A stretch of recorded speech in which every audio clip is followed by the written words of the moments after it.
वो परेशान रहते हैं। परेशानी कोई एक नहीं, अनेक है। अब क्या कहें। सबसे बड़ी परेशानी तो यह कि नरेंद्र मोदी देश के प्रधानमंत्री क्यों हैं। कोई ममता, नीतीश, राहुल, अखिलेश, केजरीवाल, आजम प्रधानमंत्री क्यों नहीं बन सकते।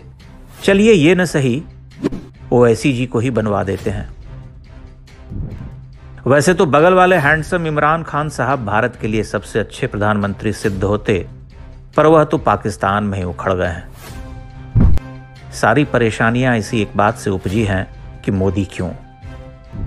आंख से अंगारे फूट रहे हैं, करेजा जलकर कोयला हुआ जा रहा।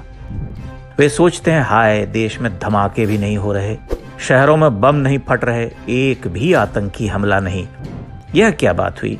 आंसू तक नहीं बहा सकते। आंसू खर्च करना चाहते हैं पर वो तो जमा होते जा रहे, भीतर सागर उमड़ आया है।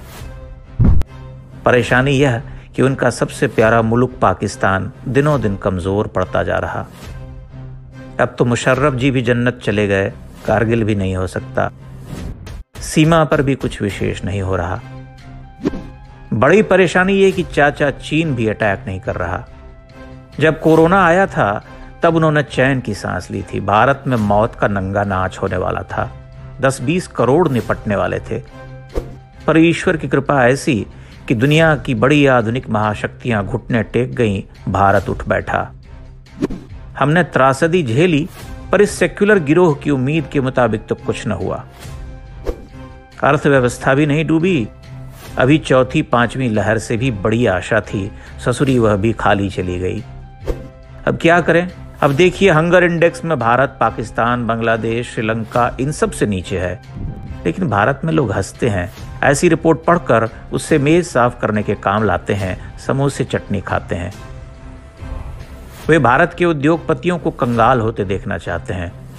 दुनिया भर से यहां वहां से रिपोर्ट मंगवाई जाती है, उद्योगपति झटके खाकर उठ खड़ा होता है। कभी एसबीआई तबाह होने वाली होती है, कभी एलआईसी डूबने वाली होती है, पर दोनों टनाटन चल रही हैं। अब क्या करें। हैजा, कॉलरा, मलेरिया, चिकनगुनिया भी नहीं होती। कुछ तो हो। कुछ और न सही तो भूकंप ही आ जाए। 8, 8.5 की तीव्रता का भूकंप आए तो मजा आए। 1,00,000, 1.5 लाख लोग निपट जाएं, 8-10 शहर ध्वस्त हो जाए तो कुछ आंसू खर्च हो, देश में हाहाकार मचे तो कलेजे को आराम मिले। यह सब भी नहीं तो चलो राम और तुलसीदास को ही गरिया लेते हैं। रामचरितमानस के पन्ने फाड़ते हैं। पंडितों पर वज्र गिरे तो आनंद आए, अगड़े पिछड़े लड़े तो बात बने, वह भी नहीं हो रहा। ऊपर से हर दिन समाचार आता है कि अयोध्या में विराट मंदिर बन रहा। जिस शिला से सीताराम के विग्रह गढ़े जाने हैं उसे ही देखने के लिए लोग सड़क पर उमड़ पड़े हैं। पठान साहब का जलवा भी मध्यम पड़ गया है। बड़ी कठिनाई है, कुछ अच्छा नहीं हो रहा। उनके मन का कुछ नहीं। इस तरह से देश का निरंतर भला चाहने वाले कितने महान और निस्वार्थ लोग हैं ये। ऐसे लोगों की पूजा होनी चाहिए। चलिए ऐसे महान देशभक्तों के अगुवा श्री राहुल जी देशाटन कराए हैं। उनकी दाढ़ी बढ़कर बाबा जी के बराबर हो गई है। कम से कम उनके बारे में सोचिए, उन्हें ही प्रधानमंत्री बना दीजिए तो ऊपर की सारी इच्छाएं पूरी हो जाएं। जय सिया राम।